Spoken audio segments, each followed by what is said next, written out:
Hello दोस्तों, आज मैं एक दिल को छू जाने वाली एक पिता के जज्बातों की कहानी आप लोगों से शेयर करूंगा। यह दिल को छू जाने वाली स्टोरी एक पिता के जज्बातों की कहानी है। इस कहानी से आप लोगों को बहुत कुछ सीखने को मिलेगा। इस कहानी को कहने का मेरा एक ही मकसद है कि मैं पिता की भावनाओं को आप लोगों के साथ बहुत ही सुंदर कहानी में पिरोकर आप लोगों से शेयर करूं। आपने माँ के बारे में तो बहुत सुना होगा, बहुत जगह पढ़ा भी होगा। माँ के लिए अच्छी अच्छी हिंदी कहानियाँ लिखी गई है, लेकिन पिता के बारे में बहुत ही कम लिखा गया है। तो दोस्तों, यह हार्ट टचिंग स्टोरी उन फादर्स को समर्पित है जो अपने परिवार के लिए जी जान से काम करते हैं, खुद की इच्छाओं को मारकर अपने बच्चों के सपनों को पूरा करते हैं। तो दोस्तों, आप भी अपने माता पिता को प्यार करते हो तो इस कहानी को लाइक और सब्सक्राइब करके कमेंट में माता पिता के लिए कुछ अच्छी और सच्ची बातें जरूर लिखना। यह स्टोरी शुरू होती है जब मैं घर से गुस्से में बड़बड़ाते हुए निकल आया था और बस स्टैंड की तरफ आगे बढ़ने लगा। मैं मन ही मन बड़बड़ा रहा था, पता नहीं कितने पैसे छुपा के रखे हैं, लेकिन मेरे लिए एक बाइक नहीं ले सकते। अब मैं यहाँ से चला जाऊंगा और तब तक वापस नहीं आऊंगा जब तक मैं खुद के पैसों से बाइक नहीं खरीद लेता। इतना सोच ही रहा था, तभी मेरे पैर में मुझे कुछ चुभने का एहसास हुआ। नीचे देखा तो समझ आया कि जल्दबाजी में पापा के जूते पहन आया हूँ। उन जूतों में कील उभरी हुई थी जो मेरे पैर में बार बार घाव किए जा रही थी, लेकिन उस समय गुस्सा अधिक था तो मैं बड़बड़ाते हुए आगे बढ़ गया। एकाएक मुझे याद आया कि मैं पापा का पर्स भी साथ ले आया हूँ। मेरे खुराफाती दिमाग में एक ख्याल आया, क्यों ना आज पापा का पर्स चेक किया जाए, जिसे आज तक उन्होंने किसी को हाथ तक नहीं लगाने दिया था। पता नहीं कौन सा खजाना छुपा है इस पर्स में जो किसी को हाथ नहीं लगाने देते थे। जब मैंने पापा का वह पुराना पर्स खोलकर देखा तो उसमें पैसे तो नहीं मिले, लेकिन पैसों की जगह पर एक डायरी रखी हुई थी। तब मैंने सोचा, हाँ तो यहाँ खजाना छुपा रखा है। मैं समझ रहा था कि यहाँ पापा ने लिखा होगा कि किससे कितने पैसे लेने हैं और किसको कितने पैसे दिए हैं, लेकिन मैं गलत था।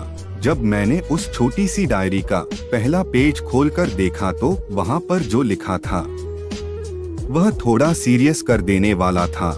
डायरी में जो लिखा था उसे पढ़ने के बाद मेरे चेहरे पर जो एक्सप्रेशन थे वह गायब हो चुके थे, क्योंकि डायरी में वैसा कुछ नहीं था जैसा मैं सोच रहा था। वहाँ पर उन पैसों का हिसाब लिखा हुआ था जो अलग अलग कामों के लिए अलग अलग लोगों से उधार लिए गए थे।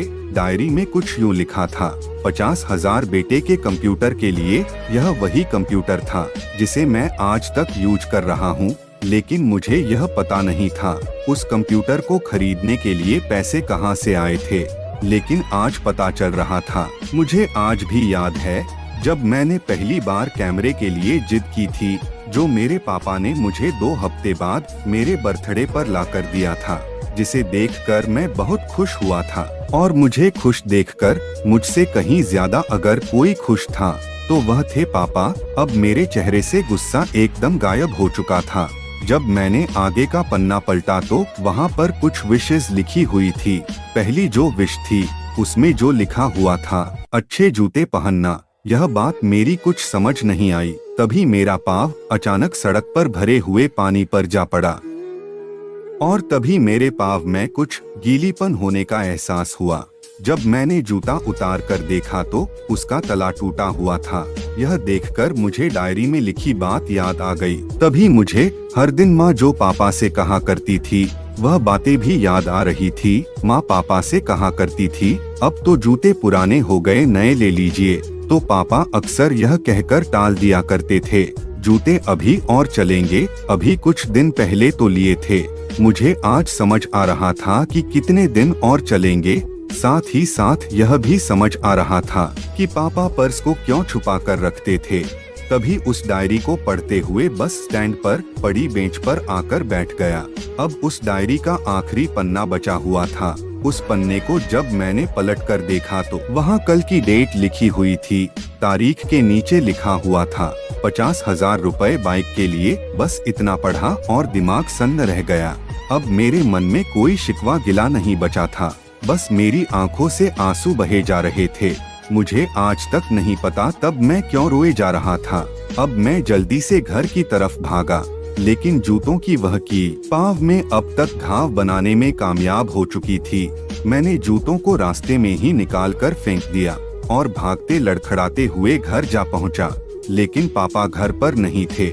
मैं समझ गया वह कहाँ थे। मैं सीधा पास वाली बाइक एजेंसी की तरफ भागा। पता नहीं आज कहाँ से इतनी ताकत आ गई थी कि मैं भागते हुए थक नहीं रहा था, और वह भी बिना जूतों के नंगे पैर। जैसे तैसे मैं बाइक एजेंसी पर पहुंचा।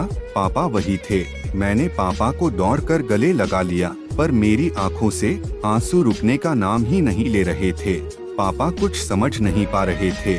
आखिर हो क्या रहा है, मैं क्यों रो रहा हूँ। मैंने पापा से कहा, पापा मुझे मोटरसाइकिल नहीं चाहिए, आप अपने लिए जूते ले लीजिए। अब आज से मैं जो भी करूँगा अपनी मेहनत से अपने बलबूते पर करूँगा। दोस्तों, उम्मीद है कि ये कहानी आपको जरूर पसंद आई होगी।